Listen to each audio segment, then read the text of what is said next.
Hola a todos, bienvenidos al curso de bioremediación dirigido por el profesor José Alfonso Apestegui Infantes. En esta práctica 3 hablaremos sobre la estandarización de soluciones en el laboratorio. Es imprescindible conocer los conceptos básicos que implica realizar una estandarización en el laboratorio. De esta manera saber cuáles son las concentraciones que se utilizarán, qué reactivos se van a necesitar para obtener resultados óptimos y más exactos respecto a su volumetría, cuando se titule, valore o estandarice. También vamos a desarrollar cálculos sencillos que van a ser útiles al ser llevados a la práctica en un laboratorio. De esta manera realizar una correcta estandarización. Los materiales de laboratorio que utilizaremos durante esta práctica son los siguientes.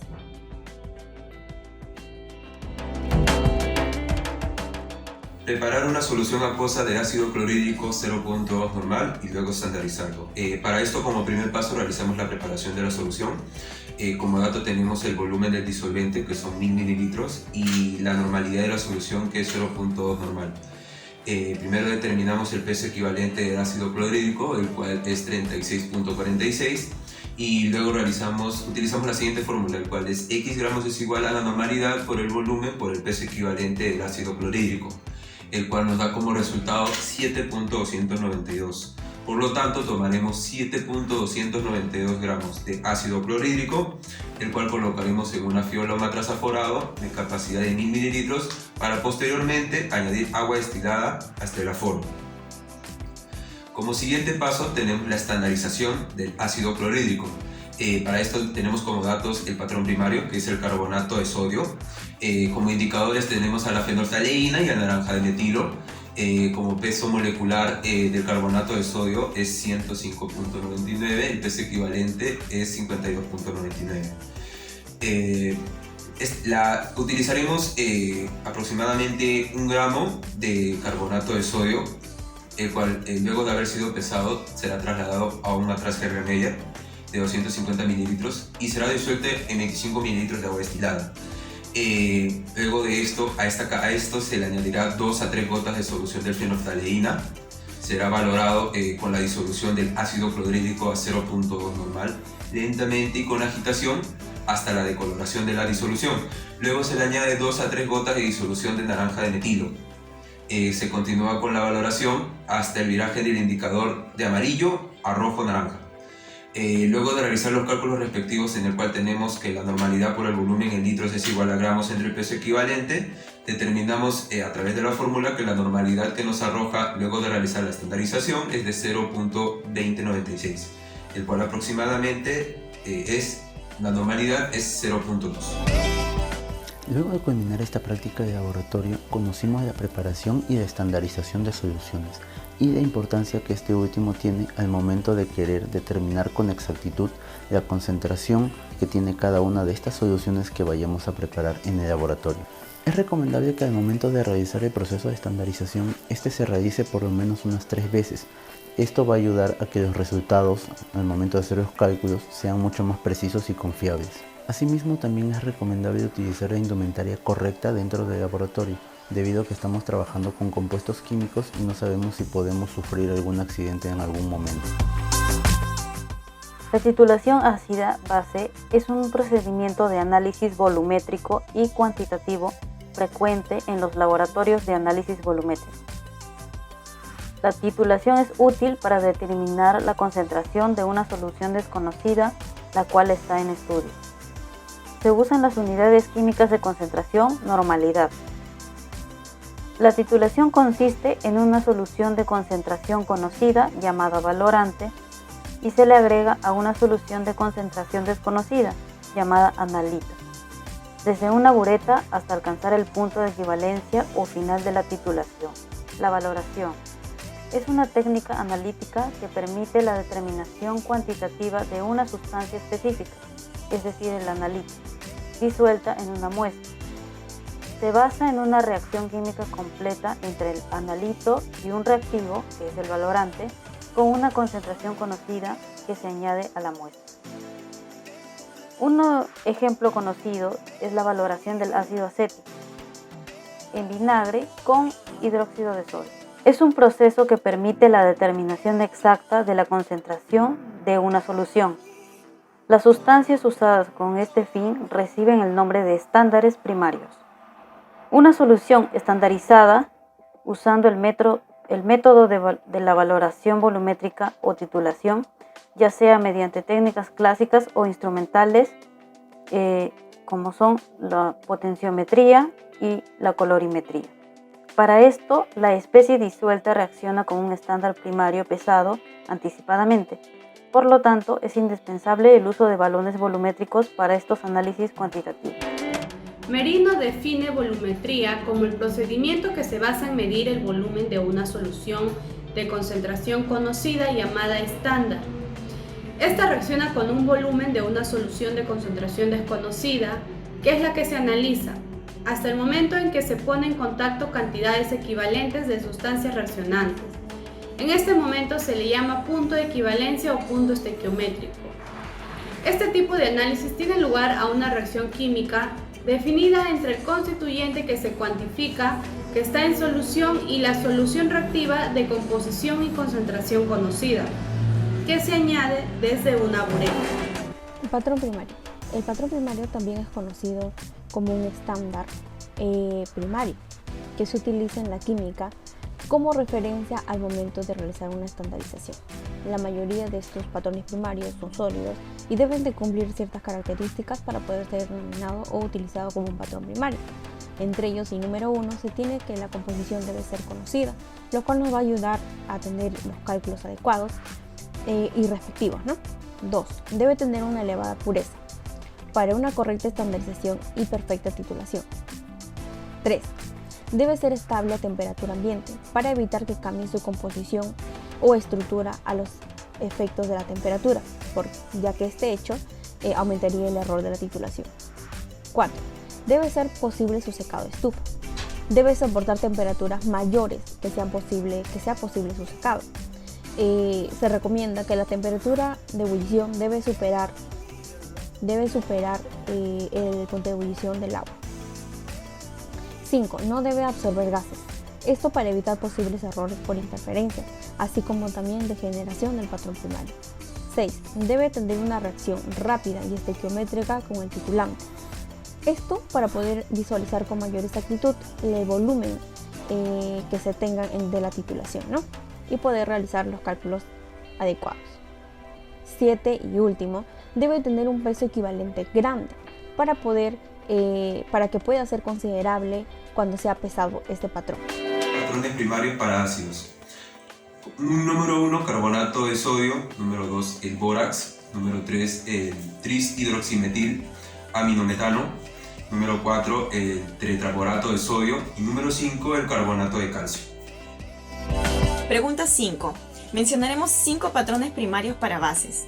En primer lugar tenemos el eftalato ácido de potasio con las siglas KHP. Es una sal con un hidrógeno ligeramente ácido, es un sólido y es estable al aire.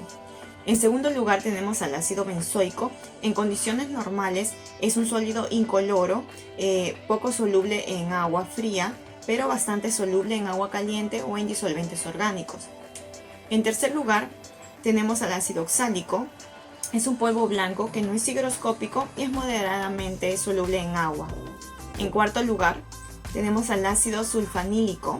Es un sólido incoloro que se utiliza en la preparación de colorantes como reactivo. Y el ácido sulfámico, que es un compuesto incoloro soluble en agua. Para saber si una solución debe ser estandarizada, debemos conocer su composición. Puede ser física o química. Si es esta última, siempre deberá ser estandarizada. Al momento de estandarizar, podemos cometer errores debido al tipo de instrumentos que utilicemos, a la calidad del reactivo y al momento de pesar las sustancias, por lo que estandarizar es muy importante para que podamos conocer con exactitud y confianza las características de nuestra solución a trabajar. Las soluciones de concentración física son unidades de concentración de proporciones de soluto en peso, en volumen o partes relacionadas a la cantidad del solvente. Entre ellas tenemos como número 1 al tanto por ciento de peso y peso, al tanto por ciento de peso y volumen, al tanto por ciento de volúmenes entre volúmenes, a partes por millón y por último a partes por billón. Es una solución de concentración química y de 5 ejemplos. Una solución de concentración química es aquella en la cual se determina la proporción de soluto y solvente a partir de conceptos tales como pueden ser el peso equivalente, el peso molecular, el número de equivalentes gramos, entre otros. Como ejemplos de estos tenemos a la normalidad, a la molaridad, a la molaridad, entre otros. Entre los 5 ejemplos que tenemos de solución de concentración química tenemos número 1 de 1.02 molar de ácido sulfúrico, presentando 60 gramos del ácido y 600 gramos del disolvente. Número 2, 0.42 molar de nitrato de sodio, siendo la masa del nitrato 10 gramos y el volumen de la disolución 0.295 litros. Tenemos como tercer ejemplo 1.33 normal de hidróxido de berilio disuelto en 700 mililitros de disolución y conformada por 20 gramos de hidróxido. Número 4, 4.7 molar de carbonato de sodio conformado por 50 gramos del carbonato disueltos en 100 mililitros de disolución. Y como último ejemplo tenemos 0.86 de fracción molar del alcohol etílico y 0.14 de fracción molar del agua en una disolución conformada por 40 gramos de alcohol etílico y 100 gramos de agua. Los indicadores son sustancias que, siendo ácidos o bases débiles, al añadirse a la muestra sobre lo que desea realizar el análisis, se produce un cambio químico que es apreciable. Generalmente, un cambio de color. Esto ocurre porque estas sustancias, sin ionizar, tienen un color distinto que al ionizarse. Además, la variación de color se denomina viraje. Para esto, el indicador debe cambiar su estructura química, ya sea al perder o aceptar un protón. Este cambio en el indicador se produce debido a que durante el análisis se lleva a cabo un cambio en las condiciones de la muestra e indica el punto final de la valoración. El funcionamiento y la realización de este cambio varían mucho según el tipo de valoración e indicador. Algunos ejemplos de estos indicadores tenemos al negro de eriocromo, anaranjado de metilo, fenolftaleína, violeta de genciana o metilvioleta y verde de leucomaláctica. Los indicadores son sustancias que pueden ser de carácter ácido básico orgánico de naturaleza y poseen propiedades, entre ellas coloraciones, ¿no? Que estas coloraciones van a ser diferentes dependiendo del pH que se tenga de la dilución. Cada uno de estos indicadores posee un intervalo de viraje que lo caracteriza por estar sujeto a la reducción de unidades de pH o al aumento. Dentro de dicho intervalo es donde se produce el cambio de color o viraje, ¿no? A mi lado izquierdo tenemos la tabla en donde se muestran algunos indicadores ácidos o básicos junto a sus intervalos de viraje y el color que tienen cuando tengan diferente pH, ¿no? Ya sea superior o inferior a dicho intervalo, ¿no? Dentro de los indicadores tenemos los más utilizados frecuentemente en los laboratorios, como el de bioremediación, es el azul de brocosemol, la fenolftaleína y entre otros. Pongamos como ejemplo el comportamiento del indicador de bromotimol en 3 soluciones diferentes, ácida, neutra y básica. Al añadir el indicador bromotimol en un tubo de ensayo que contenga una disolución de HCl ácida, por ejemplo, veremos que el color de la solución será amarillo. Esto porque el pH será ácido y menor a 6. 2. Si añadimos el mismo indicador de bromotimol a otro vaso de ensayo en donde contenga agua, veremos que tendrá una coloración verde de pH. Esto porque el pH será 7, ¿no? Del agua es conocido así. 3. Y por último, cuando añadimos el indicador azul de bromotimol a un tubo de ensayo que contenga una disolución de hidróxido de sodio básico, veremos que esto tendrá una coloración azul. Esto porque el pH será alcalino superior a 7.6.